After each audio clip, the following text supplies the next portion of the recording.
नमस्कार, YouTube channel an in your study में आपका स्वागत है। अगर आपने इस चैनल को सब्सक्राइब नहीं किया है, पहले इसको सब्सक्राइब कर लीजिए ताकि जब भी हम कोई नया वीडियो अपलोड करें उसका नोटिफिकेशन आपको समय समय पर मिलता रहे। आप इसके Facebook page an in your study को भी ज्वाइन कर सकते हैं।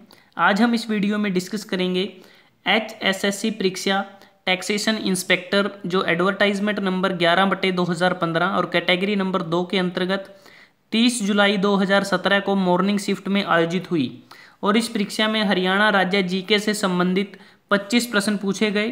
पहले 12 प्रश्न को हम पार्ट 1 में डिस्कस करेंगे, बाकी प्रश्नों को पार्ट 2 में डिस्कस करेंगे। शुरू करते हैं। पहला प्रश्न, हरियाणा में सर्वप्रथम विधानसभा का चुनाव किस वर्ष हुआ था? इस प्रश्न का सही उत्तर है ऑप्शन डी, वर्ष 1966।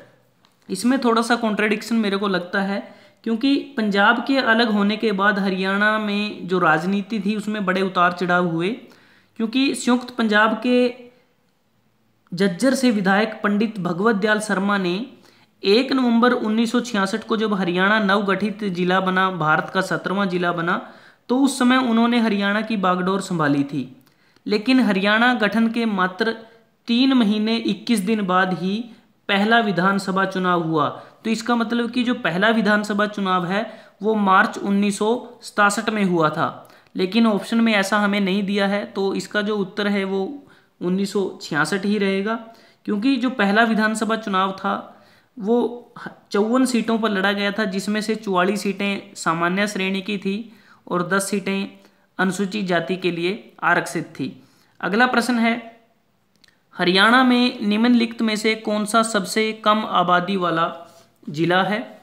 इस प्रश्न का सही उत्तर है ऑप्शन बी, पंचकुला।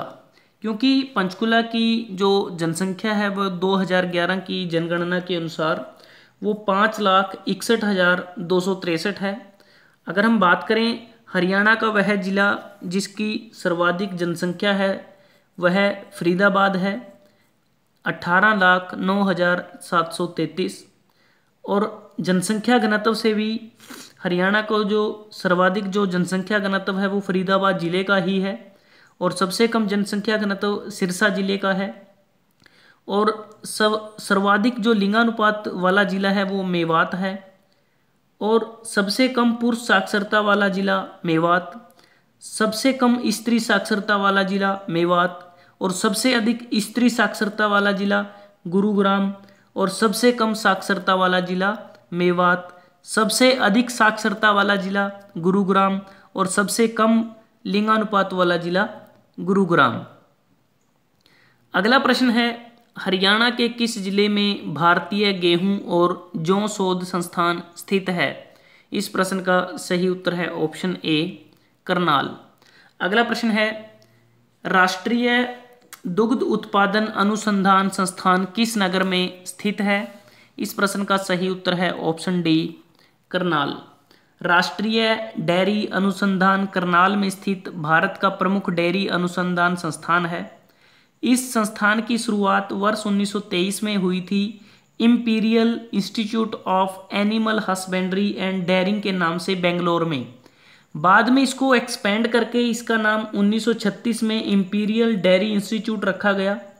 वर्ष 1947 में आज़ादी के बाद इसे राष्ट्रीय दुग्ध अनुसंधान संस्थान नेशनल डायरी रिसर्च इंस्टीट्यूट के नाम से जाना जाने लगा, और वर्ष 1955 में इसके मुख्यालय को करनाल में शिफ्ट किया गया, और वर्ष 1970 में NDRI को Indian council of agricultural research के अंतर्गत किया गया ताकि अनुसंधान को बढ़ावा दिया जा सके, और वर्ष 1989 में से डीम्ड यूनिवर्सिटी का दर्जा दिया गया, और इसका जो कैंपस है वो 1384 एकड़ में विस्तृत है।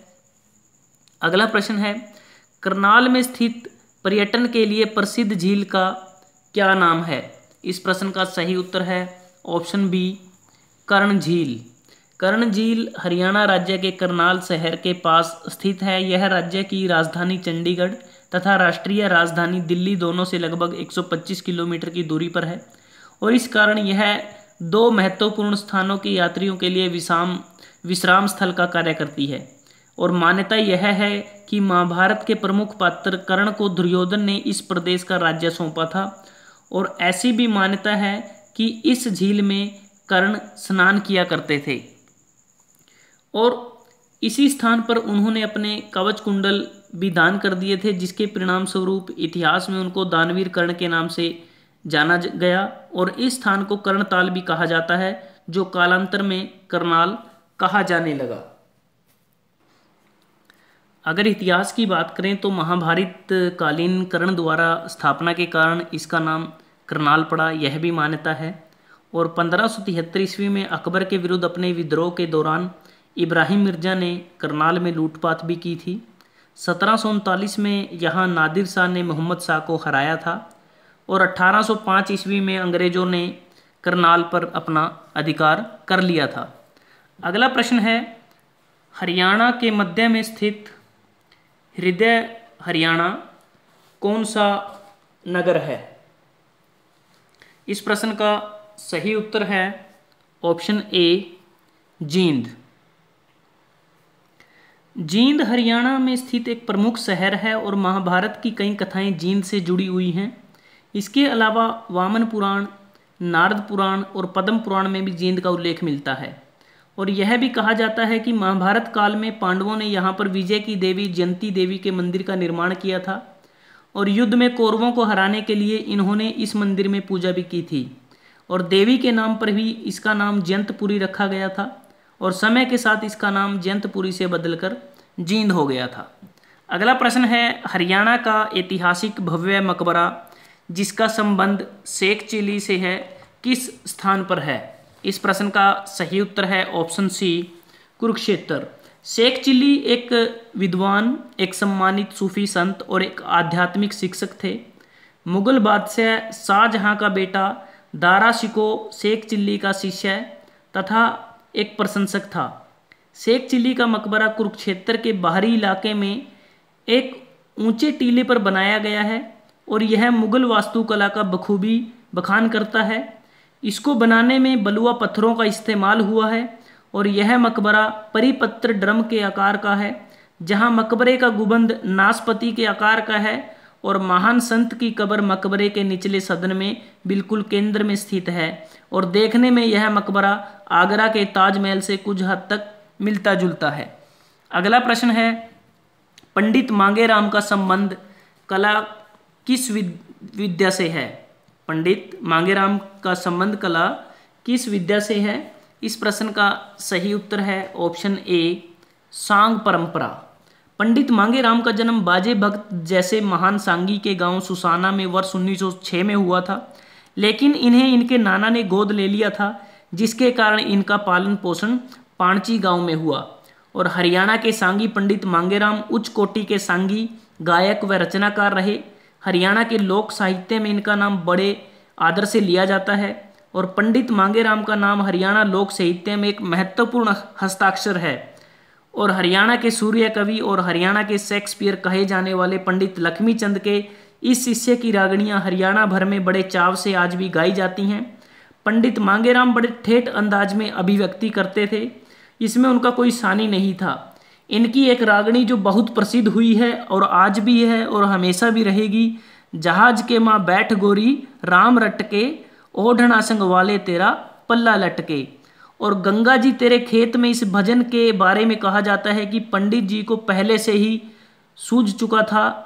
उन्होंने गीत के आखिर में इच्छा जताई कि गंगा मैया तेरे रेत में आकर मिलूंगा और इसी वादे को निभाने के लिए 14 नवंबर 1966 को गंगा स्नान के लिए निकले और 16 नवंबर को गंगा के रेत में खुद को मिला लिया। उन्होंने अपने जीवन काल में 40 सांगों की रचना की है। अगला प्रश्न है, बाण भट्ट किस राजा के मित्र व राजकवि थे? इस प्रश्न का सही उत्तर है ऑप्शन बी हर्षवर्धन। बाण भट्ट हर्ष के दरबारी कवि थे और इन्होंने हर्षचरित की रचना की, जिससे हर्षकालीन उत्तर भारत के बारे में जानकारी मिलती है। और इस ग्रंथ में पुष्यभूति वंश के प्रारंभ से लेकर हर्ष की दिग्विजयों की जानकारी भी प्राप्त होती है। अगला प्रश्न है, प्रसिद्ध यादवेंद्र गार्डन किस स्थान पर स्थित है? इस प्रश्न का सही उत्तर है ऑप्शन बी पिंजौर। चंडीगढ़ शिमला राजमार्ग पर अंबाला से लगभग 70 किलोमीटर दूर स्थित पिंजौर के यादवेंद्र गार्डन को उत्तरी भारत का नंदन वन भी कहा जाए तो कोई अतिशयोक्ति नहीं होगी। यह भव्य उद्यान 4 तलों में बांटा गया है। पहले तल पर शीश महल, दूसरे तल पर रंग महल, फिर गुलदस्ता व जल महल हैं। अगला प्रश्न है, चर्म रोग उपचार में सहायक गर्म पानी का कुंड कहाँ स्थित है? इस प्रश्न का सही उत्तर है ऑप्शन ए, सोहना। सोहना वह स्थल है जो झरनों के लिए प्रसिद्ध है, जिनमें त्वचा रोगों को ठीक करने के गुण मौजूद हैं और अत्यधिक शुष्क मौसम में भी इन झरनों में पानी आता रहता है।